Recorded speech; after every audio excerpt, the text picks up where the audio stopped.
Hello students, welcome to our channel Kiran Singh maths पाठशाला। I am your maths teacher Kiran Singh. बच्चों, हम लोग आज की क्लास में चैप्टर पॉलिनोमियल के लिए इंट्रोडक्शन पार्ट पढ़ेंगे।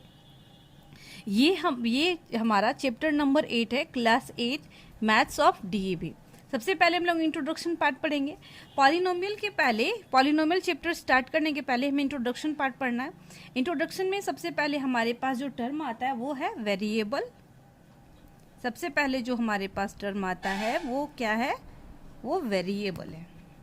आप लोग इस वर्ड से समझो। देखो, वेरी का मतलब क्या होता है? चेंज होता है ना। तो वेरिएबल वेरी से ही बना है। A quantity which has no fixed value is called variable. हम लोग क्या लिखेंगे?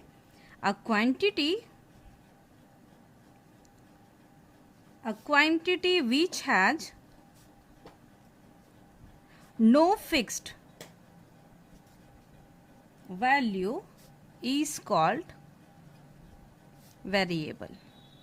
आप लोग एग्जाम्पल में देख सकते हो। एग्जाम्पल में आप लोग algebraic expressions, equations class 6 and class 7 में पढ़े होंगे। एक्स की वैल्यू अलग अलग आती है, वाई की वैल्यू, यानी जितने भी वेरिएबल्स हैं। वेरिएबल्स का मतलब आप लोग अल्फ़ाबेट्स ले सकते हो, x y z a b c, ये जितने भी हैं उन सबों की वैल्यू अलग अलग इक्वेशन में डिफरेंट वैरी करती है। इसलिए ये जितने भी अल्फ़ाबेट्स हैं वो हमारे पास वेरिएबल की कैटेगरी में आते हैं। नेक्स्ट हमारे पास जो टर्म है वो टर्म हमारे पास कांस्टेंट है। नेक्स्ट टर्म हमारे पास कांस्टेंट। आप लोग अगर ये वर्ड सुनते हो कांस्टेंट, कांस्टेंट का मतलब क्या होता है? जो चीज़ चेंज नहीं होता है वो कांस्टेंट है, एक ही जगह पे फिक्स है, कांस्टेंट है। तो इसमें क्या बोलेंगे? इसमें हम लोग बोलेंगे a symbol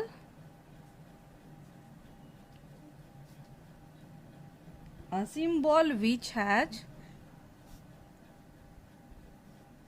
has a fixed value, fixed numerical value or fixed value, numerical value is called a constant। आप लोग एग्जाम्पल में 1 की वैल्यू कभी 2 नहीं हो सकती है, 2 की वैल्यू 1 नहीं हो सकती है, यानी जितने भी नंबर्स हमारे पास हैं वो सारे के सारे क्या होंगे? कांस्टेंट होंगे। अब देखिए, अब हमारे पास जो नेक्स्ट टॉपिक आता है वो क्या आता है? अलजेब्रिक एक्सप्रेशंस या फिर expression. Algebraic expression. Algebraic expression क्या होता है? इसके पहले हम लोगों ने क्या पढ़ा? हम लोगों ने पढ़ा वेरिएबल एंड कांस्टेंट। और जब हम लोग वेरिएबल एंड कांस्टेंट दोनों को मिला देंगे तो हमारे पास क्या बनेगा? Algebraic expressions. तो हम लोग इसमें क्या लिख सकते हैं? It is a combination of variable and constant connected by fundamental operations।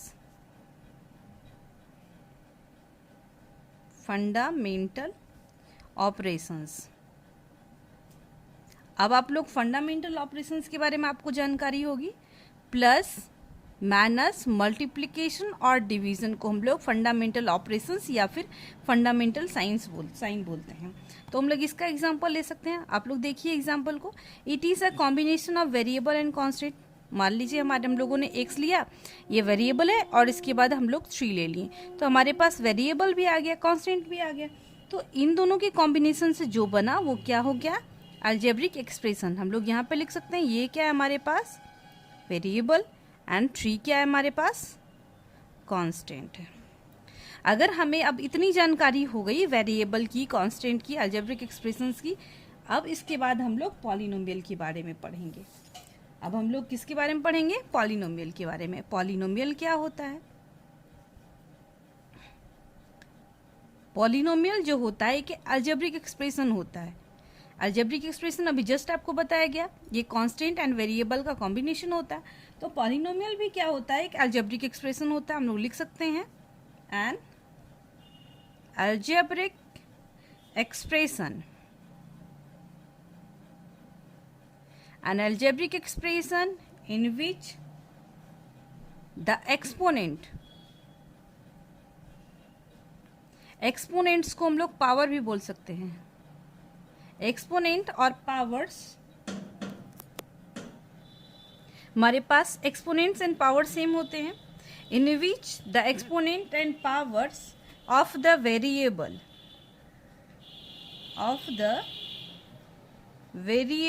Are, आपके बुक में लिखा हुआ है नॉन नेगेटिव इंटीजर्स, लेकिन नॉन नेगेटिव इंटीजर्स को क्या बोला जाएगा?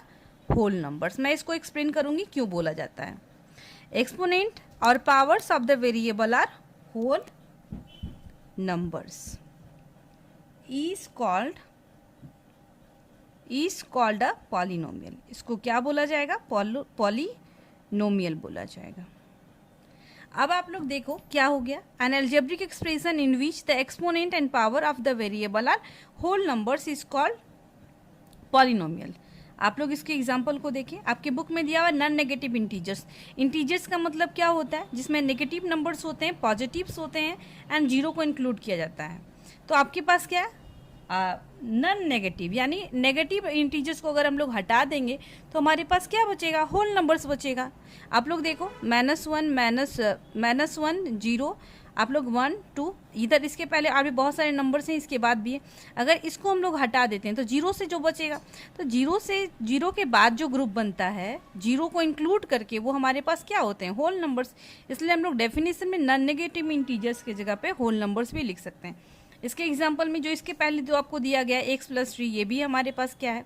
ये भी एक क्या है? पॉलीनोमियल है। आप लोग देख लो, x² + 2 अगर लिखते हो, x टू दी पावर क्या? 2, और 2 एक होल नंबर है ना, तो ये क्या हो जाएगा हमारे पास? ये भी पॉलीनोमियल हो गया। अब इसके बाद जो आपके पास नेक्स्ट टॉपिक है वो टर्म्स ऑफ ए पॉलीनोमियल है। टर्म्स आपको पता होगा, प्लस एंड माइनस के साइन से क्या होते हैं? टर्म्स अलग होते हैं। और टर्म्स हमारे पास क्या होते हैं? प्लस एंड माइनस के टर्म साइन से अलग होते हैं। तो हमारे पास नेक्स्ट टॉपिक हम लोग लिखेंगे टर्म्स ऑफ अ पॉलीनोमियल। हमारे पास जो टॉपिक है टर्म्स ऑफ ए पॉलीनोमियल, आप लोग देखें, number of terms and name of polynomials, यानी नंबर ऑफ टर्म्स पे नेम पॉलीनोमियल का नाम चेंज होता है। मान लीजिए आपके पास जो टर्म है उसमें 1 है, नंबर ऑफ टर्म्स कितने हैं? 1, तो इसका नाम क्या होगा? इसका नाम मोनोमियल होगा। मैं एग्जाम्पल से भी आपको समझा रही हूँ, मोनोमियल। 1 टर्म आप लोग देख लो, अगर आपके पास सिर्फ 7x² है और 2x है, इसी तरीके से 3x है, तो इसमें नंबर ऑफ टर्म्स कितने हैं आपके पास? आप लोग देखो, नंबर ऑफ टर्म्स इसमें 1 है, इसमें भी 1 है, इसमें भी 1 है। तो ये जो सारे एग्जाम्पल्स हैं ये मोनोमियल के हैं। अगर नंबर ऑफ टर्म्स 2 होंगे, आप लोग देखो, मान लो 7x² के साथ कुछ और था, 1 भी था, और 2x के साथ 3 भी है, तो इसमें नंबर ऑफ टर्म्स 2 है ना। इसके पहले मैं बताई थी कि नंबर टर्म्स जो होते हैं बीच में या प्लस का या माइनस का साइन होना चाहिए, तो टर्म्स क्या हो जाते हैं? अलग हो जाते हैं। तो अगर नंबर ऑफ टर्म्स 2 हैं तो वो क्या हो जाएंगे? बाइनोमियल। बाइनोमियल। आपको एक चीज़ और ध्यान में रखना चाहिए, और वो ध्यान में रखने वाली बात ये है कि अगर आप नंबर ऑफ टर्म्स तो 2 हैं, मान लो आपके एग्जाम्पल में मैं दे रही हूँ 6x + 2x, इसमें आपको नंबर ऑफ टर्म्स तो 2 दिख रहे हैं, लेकिन क्या ये अनलाइक हैं? अनलाइक मतलब अलग अलग होनी चाहिए, उनके पावर्स अलग होने चाहिए। अगर आप इन दोनों को ऐड करोगे 6 और 2, आपके पास क्या हो जाएगा? 8x ना। अब तो इसमें नंबर ऑफ टर्म्स 1 हो गए। अगर क्वेश्चन में अगर आपको पूछा जाएगा 6x + 2x ये बाइनोमियल है या मोनोमियल, तो आपका आंसर मोनोमियल होना चाहिए, ना कि बाइनोमियल, क्योंकि इसको सिंप्लीफाई करने के बाद 1 टर्म। अब आप लोग यहाँ पर देखो, 7x² + 1 ना, इसमें हमारे पास वेरिएबल है जिसका पावर 2 है, ये तो कांस्टेंट नंबर है, इन दोनों को ना ऐड कर सकते हैं ना सब्ट्रैक्ट, इसलिए ये क्या हो गया? बाइनोमियल। तो नंबर ऑफ टर्म्स 2 तो होने चाहिए, और वैसे वो कैसे टर्म होना चाहिए? अनलाइक टर्म्स होने चाहिए, तभी वो बाइनोमियल होगा। नेक्स्ट, अगर आप लोग मान लो नंबर ऑफ टर्म्स 3 होंगे, इसी क्वेश्चन में देख लो 3x² + 2x + 2 है, आप लोग देख लो 1 2 3 ना, इसमें से कोई लाइक टर्म्स नहीं है, तो ये क्या हो जाएगा? ट्राइनोमियल हो जाएगा, ट्राइनोमियल। अगर मान लो इसी तरीके से नंबर ऑफ टर्म्स अगर 4 होते तो क्वाड्रिनोमियल बोलते हैं। इसी तरीके से आगे बढ़ते जाता है। आपके पास एक चीज़ और आता है, नेक्स्ट जो टॉपिक है आपके पास आता है constant polynomial. Constant polynomial, constant से आपको पता है, कांस्टेंट एंड वेरिएबल का डेफिनेशन आपको बताया गया था। कांस्टेंट मतलब जिसकी वैल्यू चेंज नहीं होती है वो कांस्टेंट है, यानी उसके साथ कोई वेरिएबल नहीं होता है। तो इसका डेफिनेशन क्या हो जाएगा? अ a polynomial which contains only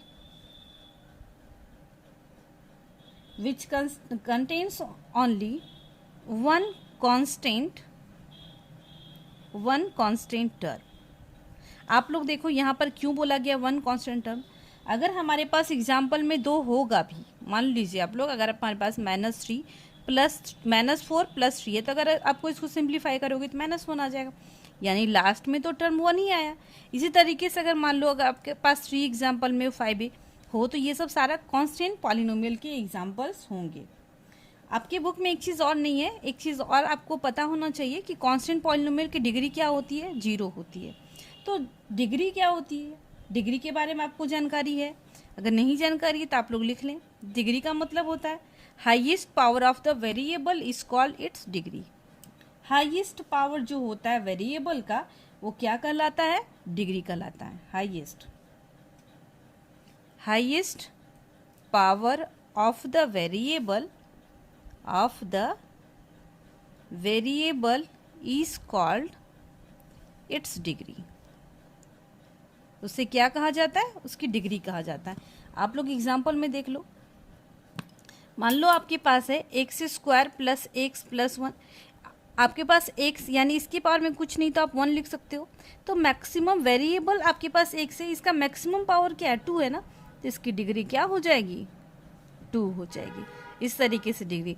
अगर क्वेश्चन में आपको पूछा जाए कि कांस्टेंट पॉलिनोमियल की डिग्री कितनी होती है, तो कांस्टेंट पॉलिनोमियल के साथ तो कोई वेरिएबल ही नहीं है, बट आप इसको लिख सकते हो ना 5x⁴ एंड x⁴ का वैल्यू क्या होता है, 1, यानी 5 × 1 आपके पास 5 को आप लिख सकते हो 5 × x⁴ के फॉर्म में, यानी कांस्टेंट पॉलिनोमियल की जो डिग्री होगी वो 0 होगी। अब एक और पॉलिनोमियल होता है जीरो पॉलिनोमियल। आप लोग इसके बारे में क्लास 9 में पढ़ोगे, बट मैं अभी थोड़ा बता दे रही हूँ।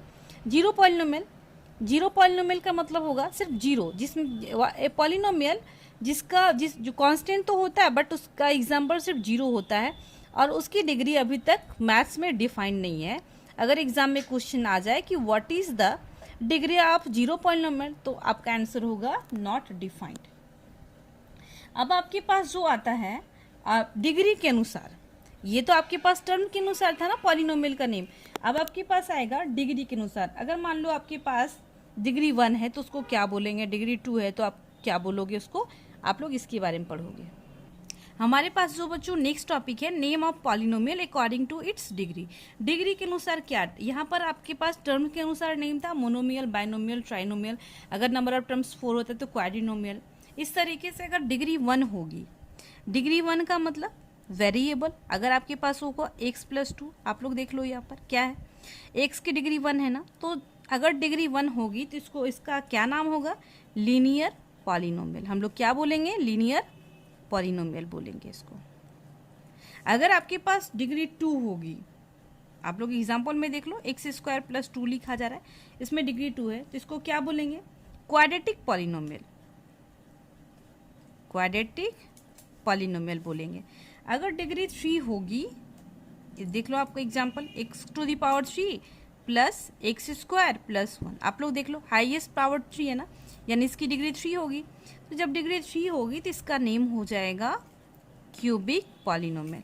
अगर इसकी डिग्री 4 हो जाएगी, यानी x⁴ plus ax³ plus ax + 1, x² भी आप लिख सकते थे, तो इसमें डिग्री हाईएस्ट पावर 4 है तो इसकी डिग्री 4 होगी, तो इसका नाम हो जाएगा क्वाड्रेटिक, और एक और नाम है बाइक्वाड्रेटिक पॉलिनोमियल।